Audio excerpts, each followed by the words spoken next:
kena jemari. Gembiranya perasaan hati Ustadz Somad ke Batanghari. Masya Allah. Mau tanya Pak Ustadz, apa benar Dajjal akan turun di Palestina? Yang turun di Palestina itu adalah Nabi Isa alaihi salam. Karena Nabi Isa belum mati, berrafa'allah, dia diangkat oleh Allah Subhanahu wa taala. Tempat turunnya itu di masjid, menaranya berwarna putih, sampai hari ini masih ada, tetap tegak berdiri, dan dia akan membunuh Dajjal sebelum hari kiamat tiba. Pertempuran itu di bumi Syam. Syam itu bukan cuma Palestina, tapi sudah jadi 4 negara. Palestina, Yordania, Lebanon, Suriah. Palestina, Yordania, Lebanon, Suriah. Mudah-mudahan rezeki kita murah, bisa kita berangkat umrah dan singgah ke Palestina insyaallah. Amin. Apa hukumnya dikala kita ingin melaksanakan rukun Islam yang kelima, haji, dengan cara menggadaikan SK pegawai ke bank? Kalau ke bank konvensional riba, duit riba dibawa ke Makkah, tak diterima Allah. Menangis di pintu Ka'bah, labbaik Allahumma labbaik, labbaik Allahumma labbaik, labbaik Allahumma labbaik. Apa kata malaikat? La labbaik wala sa'daik. Kau tak dapat haji mabrur, zaduka haram, karena kau berangkat dengan uang haram. Uang riba tak bisa. Tapi kalau ke bank syariah bisa. Akadnya murabahah, permodalan. Maka pergilah ke bank syariah dengan akad permodalan. Berangkat umroh harus dengan travel yang terpercaya, jangan sembarangan menawarkan dengan uang 3,5 juta berangkat Anda. Rupanya dibawanya ke Cengkareng, namanya umroh Cengkareng. Ingat, kejahatan terjadi bukan hanya karena ada niat dari pelakunya, tapi juga karena ada kesempatan. Waspadalah, hati-hati, jangan sampai tertipu. Saya ceramah, dakwah, tapi abang saya, Bang Ican, beliau konsen memberangkatkan jamaah, berangkat umroh, terpercaya, tidak kena tipu, tidak kena bohong dusta. Karena ternyata yang membawa ke Makkah ini memang betul di Makkah itu tempat orang baik-baik. Tapi Abu Jahal, Abu Lahab, orangnya sudah mati, sifatnya masih ada, terbawa-bawa sampai sekarang. Hati-hati. Apa hukum meminta uang di jalan untuk pembangunan masjid? Sebetulnya kita tidak perlu menampung duit pakai tangguk, pakai jaring. Saya membawa jamaah dari Malaysia berkunjung ke Indonesia. Begitu naik ke dalam bis, nampak di jalan orang nampung, heran jamaah Malaysia. Apa ni, ikan kan? Kita malu jadi. Negeri ini gemah ripah, loh jenawi, tongkat dan batu jadi tanaman, untayan zamrud katulistiwa. Di atas minyak, di bawah minyak, gas begitu hebat. Tapi ternyata yang ditampung duit 2.000. Itu kenapa terjadi? Karena umat Islam bakhil, pelit, kedekut, tidak mau bersedekah. Jadi perbuatan ini sebenarnya merusak nama baik Islam. Orang akan mengejek. Nah, tengok itu orang Islam, tengok itu susah kan, melarat kan, padahal orang-orang kaya banyak. Oleh sebab itu salurkan zakat, wakaf, infak, sedekah, wasiat, hibah. Zakat, wakaf, infak, sedekah, wasiat, hibah. Maka akan terbangunlah masjid yang besar. Mati orang yang mewakafkan tanah, meninggal orang yang membangun masjid. Solat zuhur kita, solat subuh kita mengalir pahalanya macam tetesan embun di tengah gurun pasir yang panas. Mudah-mudahan rezeki kita murah, bisa kita membangun masjid, sehingga tidak perlu lagi orang menampung-nampung duit di pinggir jalan. Kasihan kita ibu-ibu menampung duit pakai bedak putih, takut mukanya hitam. Nenek saya seorang mu'alaf, suku Cina. Jadi keluarga ibu saya masih banyak yang non-muslim. Berdosakah jika keluarga kami masih melaksanakan tradisi dari keluarga non-muslim seperti berziarah, silaturahim tidak putus? Mana dalilnya? Datanglah Asma. Asma ini ibunya tak Islam, mau menjumpai. Lalu kemudian dia jumpai Nabi, ya Rasulullah, emakku tak Islam, dia datang mau menjumpai aku. Afa asiluha, boleh aku sambung silaturahim dengan dia? Silakan, kata Nabi, siliha, sambung silaturahim. Afa utiha, boleh aku beri makanan? Boleh aku beri hadiah? Berikan. Cepat zuhur di Jambi. Allahu Akbar, Allahu Akbar. Saya jawab setelah azan insyaallah. La ilaha illallah Muhammadur Rasulullah sallallahu alaihi wasallam. Allahumma rabb hadhihi da'wati tammati was salatil qa'imah. Ati sayyidina Muhammadan al-wasilata wal fadilah wasyarafa wad darajatal 'aliyata ar-rafi'ah wa ba'athu Allahumma maqaman mahmudan alladhi wa'adtah innaka la tukhliful mi'ad. La haula wala quwwata illa billahil 'aliyyil 'azim.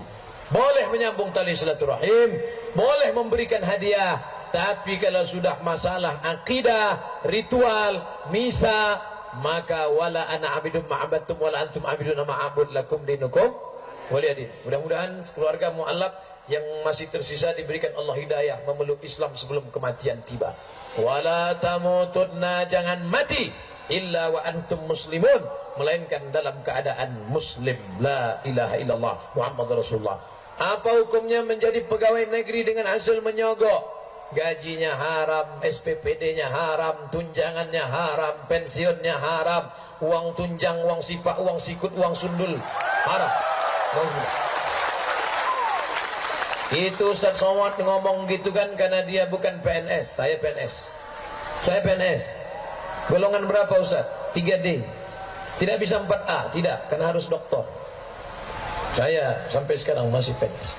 Tak nyogok dulu, enggak, saya ikut aja tes. Saya minta doa sama mak saya. Mak, aku ikut tes, kalau tak lulus macam mana? Apa kata mak saya? Rezeki tak berpintu nak. Kalau kau lulus, berarti dari situ kata Allah. Kalau tidak, dikasih Allah lebih daripada itu banyaknya. Kawan saya kemarin jumpa di Jakarta, sama-sama PNS sama saya. Keluar dia dari PNS. Macam mana nasibnya sekarang? Mobilnya besar, bininya besar. 3 bininya. Saya tanya, dulu uang jumpa yang itu lain, ini yang ketiga mat gitu. Kok bisa gitu? Kau kalau mau 3 keluar kau dari PNS itu. Rezeki tak berpintu. Ini sampai menyogok karena mau ingin dapat haram-haram, padahal Allah sudah sediakan yang halal. Mau ikut lulus, lulus. Andai tidak, dibukakan Allah dari pintu yang lain. Apa hukumnya mengangkat pejabat yang tidak sesuai dengan bidangnya? Idza wusidal amru, kalau kau letakkan suatu perkara ila ghairi ahlihi, yang bukan ahlinya, yang bukan bidangnya, fantaziris sa'ah, tunggulah kehancuran. Kalau diletakkan orang yang tidak pakar, diletakkan, maka tunggu kehancuran. Na'udzubillah. Wa atbi'is sayyi'atal hasanata, perbuatan yang buruk-buruk diiringi dengan yang baik, beristighfar, bertaubat nasuha, mudah-mudahan Allah mengampuni di masa lalu insyaallah. We love, wah ini pakai bahasa Inggris nih. Siapa pula ini? Rupanya ada komunitas anak motor pecinta game online daerah transmigrasi Desa Bukit Harapan Kecamatan Mersam. Kami nasihat agar terbebas dari candu Mobile Legend Pak Ustaz. Hai kalian yang sudah kecanduan game online, berhentilah kalian. Nanti kalau kalian mati, HP kalian tinggal. Kalian tidak bisa diselamatkan oleh tokoh-tokoh Mobile Legend. Yang menyelamatkan kalian hanya sholat berjamaah, zikir, baca Quran, amal soleh.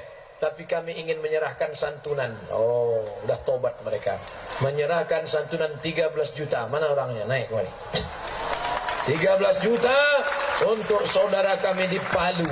Mudah-mudahan kalian menjadi anak-anak muda yang luar biasa insyaallah. Ini gambarnya, pencinta game. Masya Allah.